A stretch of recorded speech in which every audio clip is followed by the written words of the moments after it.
What's up, Tiger Nation? Steve Leslie, ysnlive.com, your home of the Tigers all season long. Playoff round one, Tigers table every Tuesday night. Cannot thank Melissa and Rob and Tiffany and Debbie for all they do for all of us at YSN and all they do for Coach and the Tigers and the athletic program all season long. Tigers will entertain Monroeville Friday night. We'll have it for you on ysnlive.com. 7 o'clock. If you cannot get over to Tiger Stadium, check us out. We will have every playoff game on for $9.99. And, Coach, that's kind of due to the $200 charge with the state that charges us. So 25 games, but $9.99, you can get every game on YSN and support your local high schools with Coach G. How you doing, man? I'm doing well. I just want to say, but with YSN, and I know for people that are around here, what you guys end up doing has been great because people that can't come to the game are out of state. I know my brother, I got a couple brothers that live in North Carolina that watch him. It's awesome that they're still be able to, you know what I mean, to watch the games and see the kids play. So it's a great thing you guys are doing. Well, we appreciate that. Obviously, Brian and DJ do a great job of promoting us, and we do a great job of getting to talk to guys like my dude right here. Let's go back. You win a league championship. First of all, congratulations on that. That's not an easy thing. You tie with Western Reserve and Lowville, probably not the way that this group wanted to happen. It's Tuesday. It's playoff week. There's a lot of expectations in Springfield football. There is. Talk about that a little bit. When we talk about that, I mean, that's stuff that we meet during the offseason with the kids, and we talk about the expectations of what go on.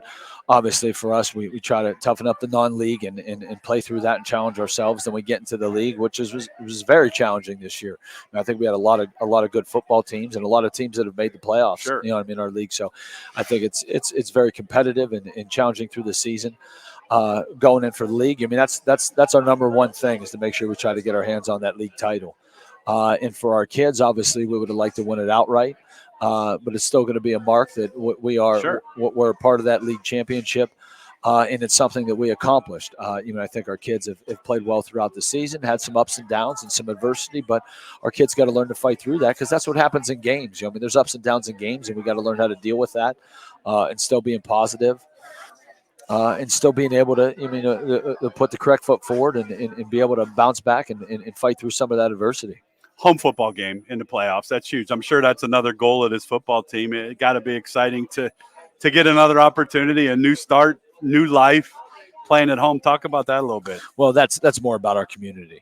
For us to be able to have a home playoff game and the atmosphere that our community the band and everybody a part of it, the cheerleaders end up creating is awesome. So, I know our kids are excited. I know our seniors are excited to have another home game for themselves and be able to play in front of the home stands, one more time. But being able to play there and end up doing it, it's our kids enjoy it so much. And, again, it's because of the atmosphere that's created with our school. Yeah, it's going to be a great atmosphere. No doubt Monroeville comes to town Friday night. We'll talk about that. We talked a little off air. This is like – season number 6 for this senior group. Experience, been a part of it. You've been a part of big playoff runs.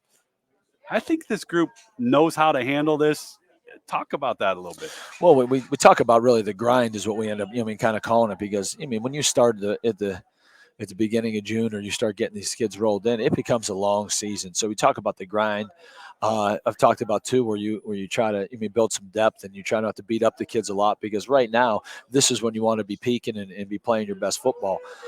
So when you end up seeing that, that's something that you kind of understand and you got to take care of our bodies. And I think our kids do that. That's something that I think probably that I've learned through the playoff run is being make sure if we got to take an extra 20 minutes after practice to do those things.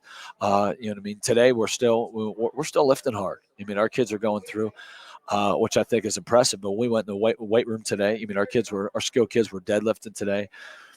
And I don't think there were too many kids that were under, 315 with their deadlift. Right. And we try to condense it and doing, set of 5, set of 3, set of 1. But we're trying to continue to build our strength where some of the teams end up going down. They're starting to pull off. But right now we got to be able to make sure we're in good physical shape and we're peaking right now kind of in the weight room too. So there's some things that we end up trying to time up correctly as the staff to be able to make sure that we're in the best shape we could be. We're in the best health we could be through a long season. And hopefully, it's over the past couple of years, it's paid off through us. I got to ask you this because I know you so well. Is there stuff you've learned through all these playoff experiences? Is there something that sticks out to you that has helped you get to where you want this program to go to? Can you go back to a point or something that stuck out to say, I want us to maybe do this to get to the next level?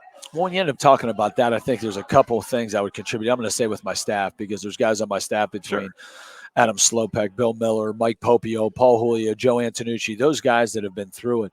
A couple weeks ago, I was a little bit fired up for one of our pregame meals, and to me as a coach, and you got it from trust, when you surround yourself, with good people, good things happen. So having that experience, but we went through that. When you look at our coaching staff, you got Bill Miller, who's at Cheney with Mike, that have coached in state championships. You got Paul, who's won one, Joe Antonucci, who's he was in the state championship with Poland. Adam Slopek played for Mount, who has multiple. They won a few, I think. Yeah, they won a couple back then when he played. And you got me from Youngstown. So when you talk about that, I really think our coaching staff does a good job of pushing the kids and making sure those expectations are high. The other thing I'm going to go off of, when we talk about this as a staff, is you can't go into something, and this is even during our off season, we're going to clinics. You're never too old to learn. Okay, I love that. That's something that we can always try to pick up, whether it's a scheme or whether it's something we can put our kids in a better situation for. That's something for us that you're going to learn, and that's through the stuff that we talked about. Going into probably was the '99 season, we kind of transformed our whole lifting program. Through the season. Strength, right. That we ended up talking about, that I think that's benefited us through these runs too. So there's never something that you can't get in. If there's somebody comes in and somebody with ideas, I always go back to our staff. Not having egos. If somebody comes in and say, hey, we think this scheme will work, and if it's going to work and put our kids, if it's a scheme that's going to put our kids in a better situation to succeed, or there's a player we can put in that's going to better our chances to win, that's going in. There's nothing there, and everybody has an opinion and everybody talks, and we discuss about those things. So I couldn't be more thankful for the staff that I have. Still going down with the kids. You got to get your kids to buy into what you're doing. And our kids do that. If they know that, on a Monday, it's going to be a long day, and they kind of might bite the bullet and end up saying they know they're going to be there till 6:30 on a Monday to make sure we get everything in, and we get our lift in, and we get our scouting reports in, and we're going to end up practicing. So our kids buy into it. We got good kids, which good kids equal good parents. Sure. So with that, I just feel like we're in a good spot right now. We got a lot of kids out, and I'm pretty thankful to be the head coach here at Springfield. No doubt, and they're thankful to have you. I enjoy each and every week being here, talking to the kids, and Hayden and Sean were on, and I have to give those two the utmost respect. We talked before. Not the easiest week to come on, not the easiest week to talk, but boy, was I impressed with those two. And they said a lot of things that you said. It was good to be humbled a little bit. It was good to see mistakes on film on a Saturday and be able to have that chance to go correct mistakes and now go on a new start. That's a credit to me that goes back to what you talked about, your coaches, your communities, those things. What I see in this group, Coach, is I don't see any fear. I don't see any fear in wanting big picture, and I don't see any fear in putting the work to go get big picture. No, that's something you'll see with the kids when we go out and we go to the scouting report, or we go through the mistakes that we end up making. Accountability comes to it, whether that's on the kids or the staff, and obviously if we have to do something to adjust, whether that's doing whatever we have to better our chances of winning. But these kids are willing to put in the work, and I still think that the kids, whether they're coming through practice and they end up going, they'll put in extra time. Whether sometimes they go after practice and they'll end up lifting or doing a couple more exercises, but they do put the work in. One thing I kind of told them, on Monday is obviously, and I thought we had a good week of practice last week, but we didn't like the outcome of the game on Friday. So you better pick something to do that for you to change from last week to this week, because we didn't have the correct outcome. So whether that's sitting down and watching 10 more minutes of film, making sure we're running through, in practice, and we're not taking anything for granted, because if this was last week was week 11, we'd be packing up our things. Right. This is it. Now we got another chance, kind of to end up to redeem ourselves and come out with some fire and making sure, like, again, we don't take anything for granted, because this is it now. This is crunch time, and we got to be able to make sure that we end up playing at our highest level and we play with confidence. And I think our kids are up to that challenge. They're challenging them, and I still think over the first 2 days we had 2 good practices. And again, there's going to be bumps in the road, and whether we have a bad player or whatever, that's okay. We're going to have bad plays, but that's when we have to back each other up and have each other back and making sure, okay, if we miss a gap or a block, that the next play will make up for it. Yeah, no doubt in my mind, this football team will come ready to go. Friday night, Monroeville will come to town and face the Tigers. Round 1 of the OHSA playoffs. We'll have it for you on ysnlive.com. $9.99 gets you the entire playoff package. Check them out. This is a good football team. All right, Monroeville, pretty good football team, 7-3. Good quarterback that can do some things. Talk about this group, the Tiger Nation. I would say with them offensively, we're kind of a mirror image of it. I mean, they're going to come in with a little bit more spread than we end up doing. We always try to play with the tight end to extend the gaps, but they come in and they're going to try to run kind of the same schemes. They're going to try to get downhill. Quarterback makes a lot of plays with his feet. He's a good runner. Their line's physical up front. They come off the ball, which is always hard. But offensively, they're going to challenge us. They got a 6'5" wideout who they're going to try to push vertical and kind of give them a couple shots a game. So for our kids, we just need to make sure that we're lined up and our eyes are on our keys, and our pass rush is trying to make the quarterback feel a little bit uncomfortable in what he's doing. So I think with that, our kids will be up to the challenge. And again, this is why we play South Range. Facing the toy kid is very similar. You know what I mean? Very similar. So this is why we challenge ourselves and end up seeing, so we can end up overcoming some of the challenges. Because right now every team's going to be good. Right. Defensively, they're going to try to stack the box. They're going to kind of give us a couple different looks. So we're going to end up. We came up with a couple different wrinkles, but right now it's more about tweaking some of our schemes offensively rather than trying to bring in something new.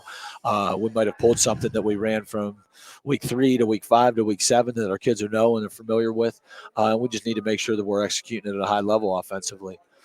I wanted to ask you, playoff football, is it more about yourself?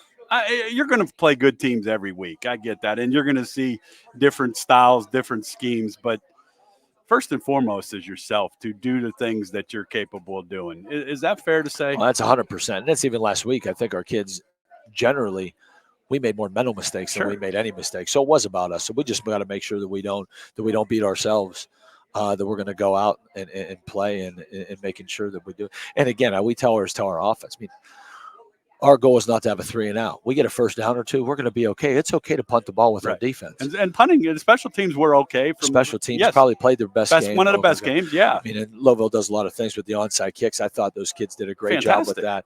Our punt was good. We had 2 tackles inside the 20 with our kickoff. We had a punt inside the 15. We continue that side of the football with a little better offense and defense, and we get a victory. And you know what I mean? You look at the game of it. It's not like we came out and did it, but we had 150 yards rushing. We had 100 yards overthrowing.